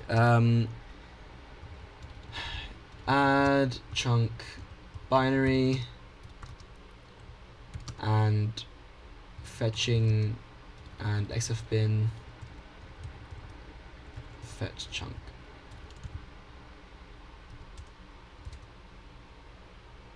Might have done a bit more than that, but I can't remember now. So then this is actually quite important because I need to do this in my reader class, right? Notice in this macro here,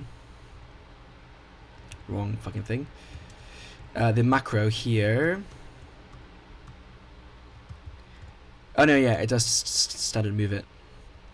Okay, that's fine then. Yeah, that's crazy.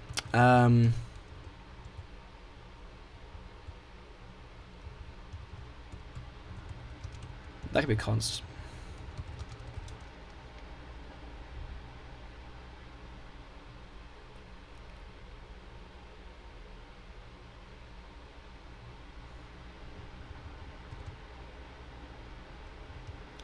So for the tests, if I be really specific here, ATC chunk type binary,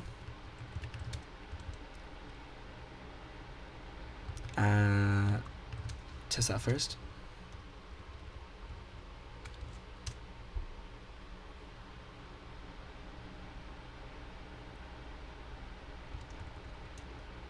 Yep. If I do it without this, then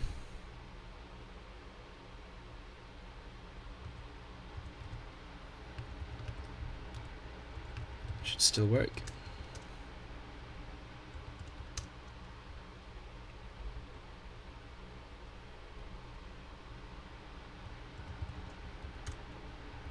And I say what to do all three. So I believe it's, yeah, just player color param dot bin. Ignore the overflow.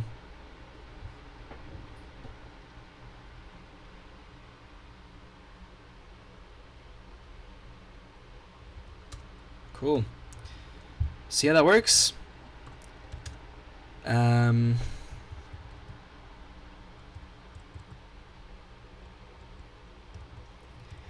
If I try to fetch something that doesn't exist,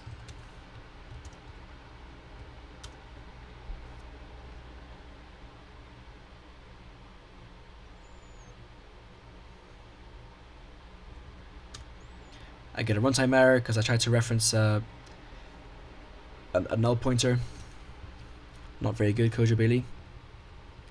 So I do need to actually check that, like if chunk equals null pointer, then standard print line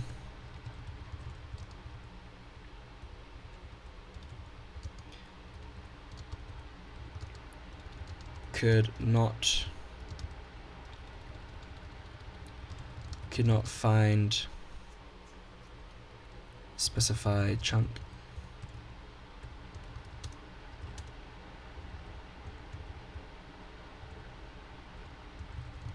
Early returns here.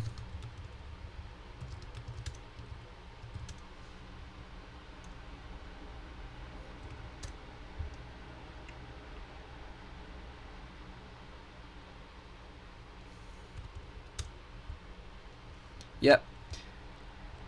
And let's say I look for the wrong one.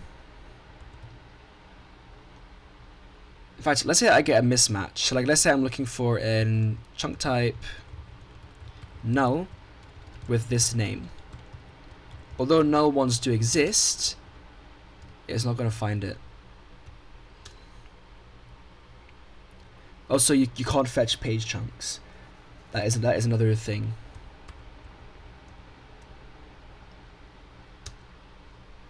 Yep. And then if I remove this,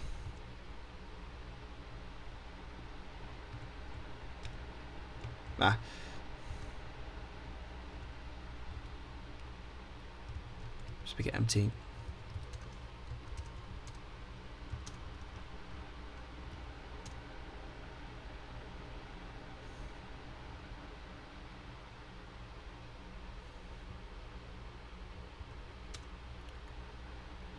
Nice.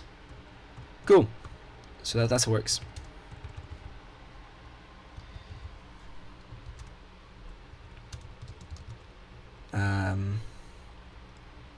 Yeah. Strengthen error handling, coverage, whatever. So that's done, right? Now I need to refactor my binary reader, my binary view, and binary. I need to refactor my binary library. Full stop. That's what I need to do next, which will then need me to refactor everything in here because they use the binary library. Not going to be super fun, but it is. I think it's quite important to do that. But yeah, that is. Otherwise, I'm done with that step. Well, not really. I'm not done. Like I said here.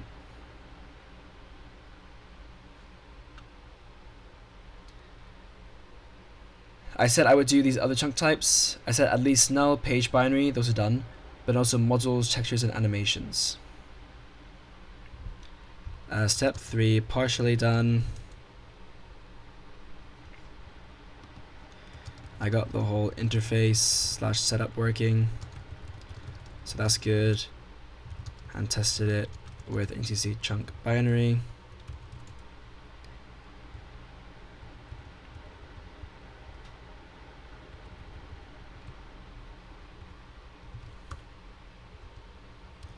Looks like this.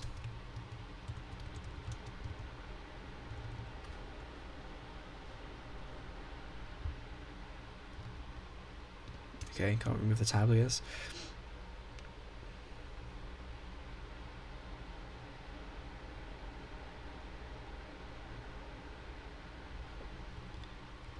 I would prefer to use standard optional chunk reference, but that won't be supported for a while since it's marked for C++ 26. So I'm just using a nullable chunk pointer instead. And the annoying thing is, like, once this does become supported, I'm gonna have to break the API for my function. It's really annoying. And the annoying thing is that once it does become standard, I'll have to either ignore it or break my API. Like, isn't it weird that, like, okay, it's weird that that despite using such an old language, I'm still plagued by upcoming features that I cannot access yet. Not weird, it's just funny. I mean, again, like, no spite to, like, the fucking C++ developers and team and standard library and all that kind of stuff. The committee, that's the word. It's just really unfortunate, really. But this is how it is. I'm gonna be picky here.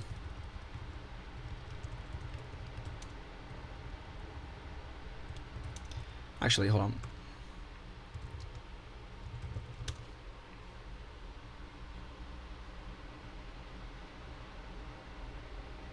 Has value.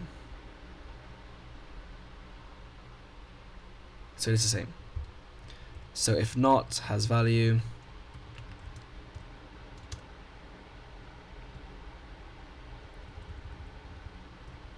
yep.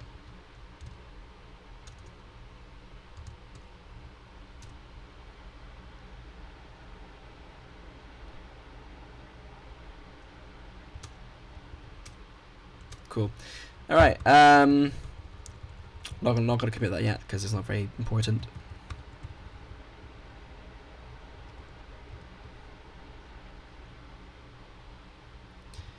Next step will be implementing the other chunk types.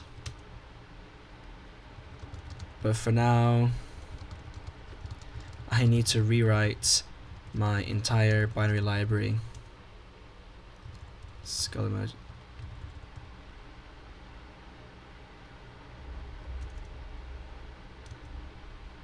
Again, I've decided that having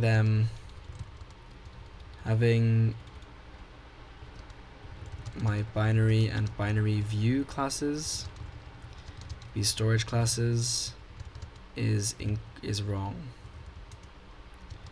I was trying to treat them like standard, like string and string view, but those classes, to be fair, string does have writing functionality.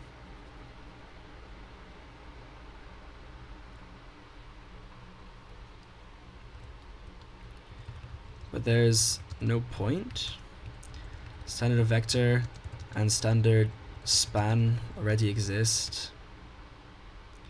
All my classes do is wrap those in reading and writing functionality. So to have the so for my library to be the most flexible and usable across other people's projects, it's better if I replace my classes with binary reader and binary writer instead.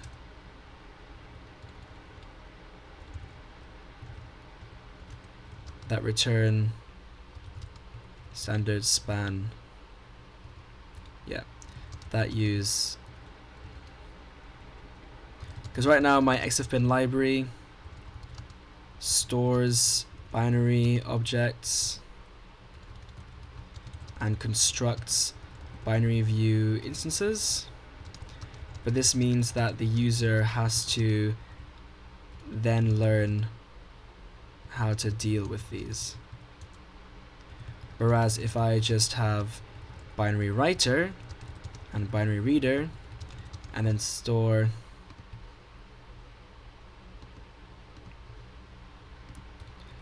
data in familiar standard vector,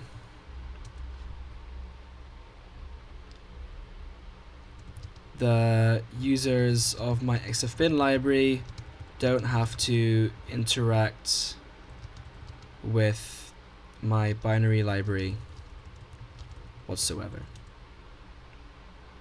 which is the way it should be. And likewise increases the chances of my binary library being useful to other library developers as well. Look at that. Holy reflection. So, yep, that's what I'm going to do next. Before I go off to do that though, let me run some clang tidy on this bad boy. I already know I'm going to get a fuck ton of errors. What was the issue last time with clang tidy? There was something I was trying to do and then clang tidy wasn't happy with it, and that caused me AIDS, but I cannot remember what it was.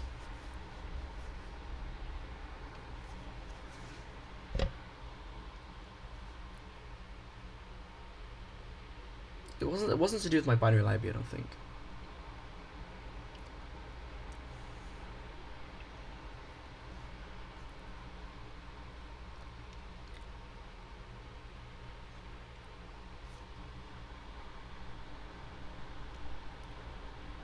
Bum bum bum.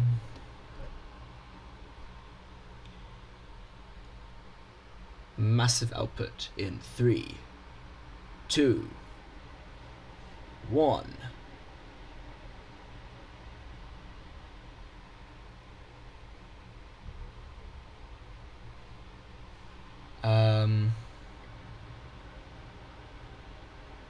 Actually, not too bad. So, what was the issue here? Pass by value and use standard move.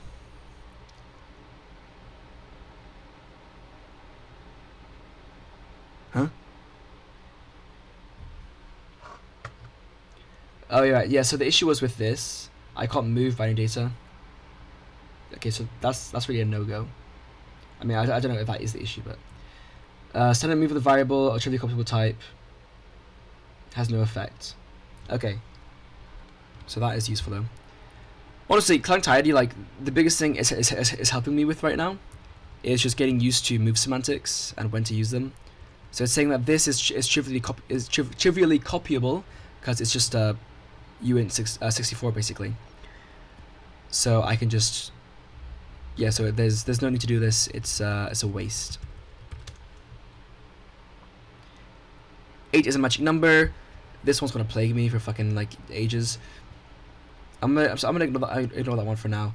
These are all magic numbers too. That's right. The crypto was the issue. It triggered Clang Tidy like hell because you got just a shit ton of magic numbers. I'd love to make them not magic numbers, and I think I will, but yeah. And in XFBIN.cpp, line 22, this standard move is also not necessary because it's trivially copyable. Trivially copyable. What trivially copyable means, more or less, is that what you are copying is the size of or less than a pointer, more or less. Because otherwise you're passing a pointer. Well, okay, well, when it comes to passing by reference or passing by value, if your value is the size of a pointer or less, then there's no point because otherwise passing by reference just passes a pointer anyway. So like you don't really save much there, unless you need to pass by reference for like other reasons, but otherwise you don't need to.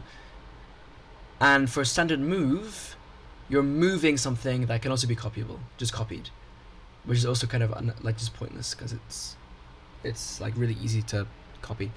That's what I understand it as. Where else? 16. Oh, I see it. So these are unnecessary. They've got a bunch of magic numbers, which I will set out later. Okay. So I'm gonna end the recording there because I want to take a break before I continue this. But I think what I'm gonna do then is just start refactoring my binary library and really get it to a point where I'm actually happy with it. Because I mean, I can't even remember when I first started working on it. Shall we have a quick look together? I started working on my binary library. If I look at the commit history. Can I sort by oldest commit?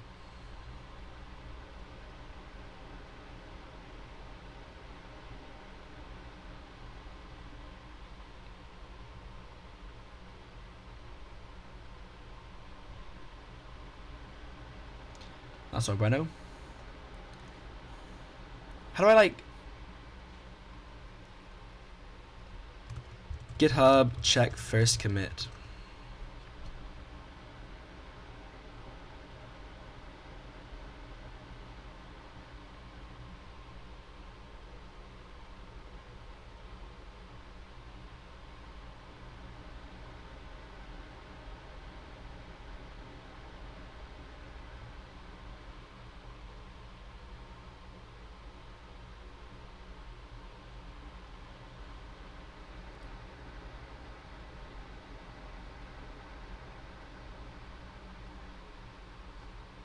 Okay, bro, I fucking hate this website.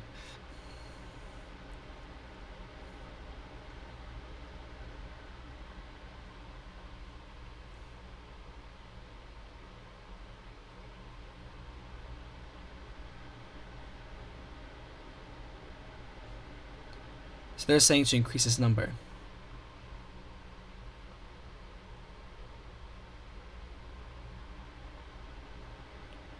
-34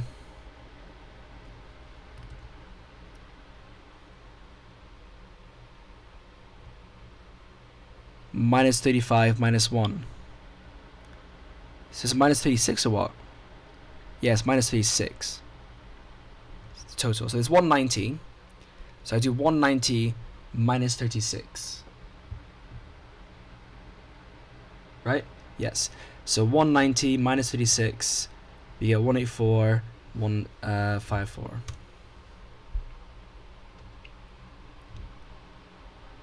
Okay. Yeah, so I started my binary library in 2024, which is now more than 2 years ago. So like, it's about time I refactor it properly. It's using MPL 2.0.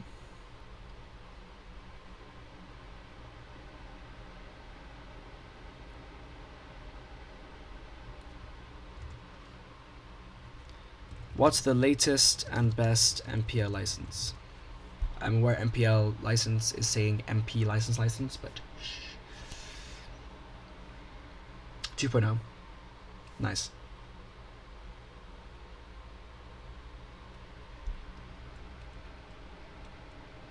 What's the new one? And what's the new one? GNU.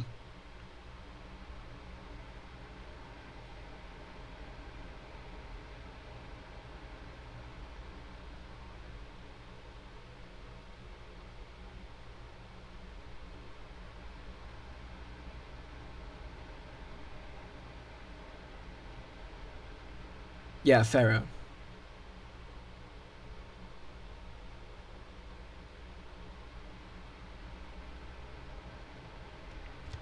I was thinking of AGPL version 3. Yeah. Does MPL 2.0 cover this?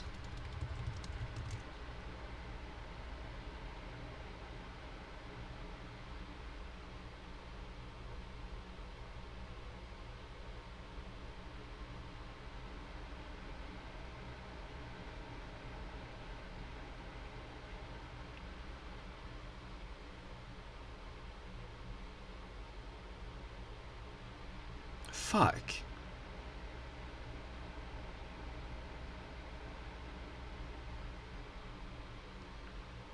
Except AGPL also has further restrictions. I like to use MPL 2.0 for library design, but this loophole troubles me.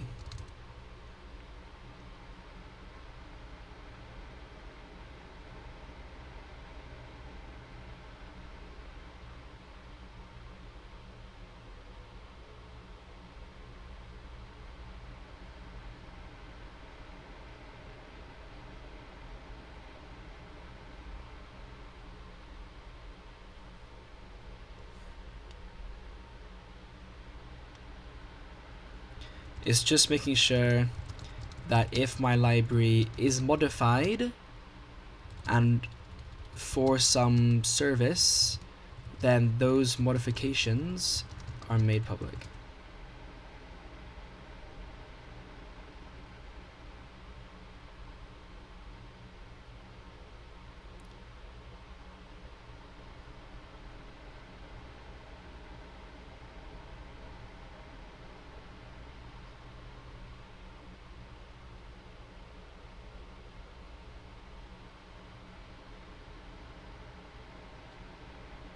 Oh yeah, dual licenses do exist actually.